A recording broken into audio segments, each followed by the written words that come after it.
Hello everyone, it's me again, Joseph, your host, and welcome back to our channel and the Daily Reflection. Today is Thursday of the first week in Ordinary Time, and we're going to explore some amazing stories from the Bible that teach us about faith, trusting God, and being kind to others. Are you ready? Let's get started. Today's readings give us two very different pictures of what it means to have faith. In our first story from the book of Samuel, the people of Israel are going into a big battle. They're feeling a little scared, so they decide to bring something very special with them, the Ark of the Covenant. The Ark was a golden box that represented God's presence. They thought, if we have the Ark, we'll definitely win. They treated it like a lucky charm, something magical that would automatically give them victory. But something unexpected happened. They lost the battle. It was a huge surprise. Why? Because they weren't truly trusting in God. They were trusting in a golden box. They thought they could make God do what they wanted, just by carrying the Ark around. This story teaches us a really important lesson. Faith isn't about using special objects like lucky charms. It's about having a real friendship with God, talking to Him, and trusting that He knows what's best, even when things are tough. We don't just use God to get what we want. We love Him for who He is. The psalm for today feels like a sad song. After their big defeat, the people are crying out to God. They're saying, "God, where are you? Why did this happen? Feels like you've forgotten us." It's a very honest prayer. And you know what? That's okay. It's okay to tell God when you're feeling sad, confused, or even a little bit angry. Being honest with God is a big part of faith. It shows that even when we don't understand, we still turn to Him. It's like talking to your best friend about a bad day.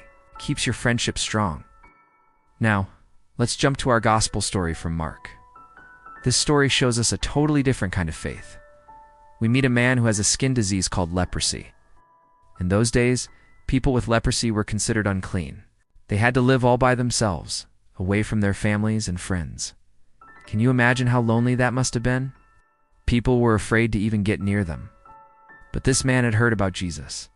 He believed Jesus could do amazing things. So what did he do?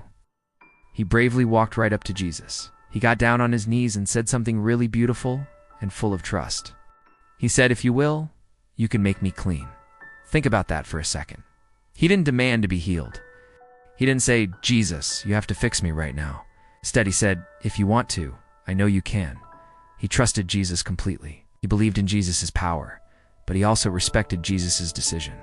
This is true, humble faith. It's coming to God with our problems, but also trusting His plan. And how did Jesus respond? The Bible says Jesus was moved with compassion.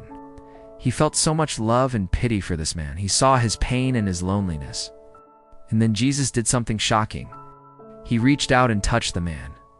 Nobody was supposed to touch someone with leprosy. But Jesus wasn't afraid. His touch wasn't just about healing the man's skin. It was about showing him that he was loved, accepted, and not alone anymore. With that loving touch, Jesus said, "I do will it. Be made clean." And instantly, the man was healed. He was so happy he could burst. Jesus gave him some instructions. He said, "Don't go telling everyone about this. Just go to the priest and do what the law of Moses says, to show them you are clean." This was the proper way to be welcomed back into the community.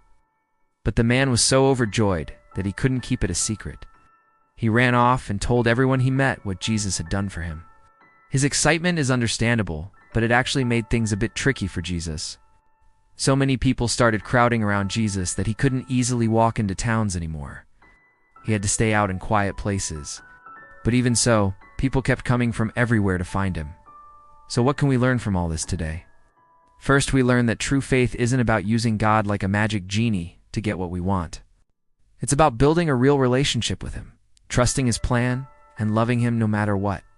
It's about seeking God Himself, not just symbols of God. Second, we see the amazing compassion of Jesus.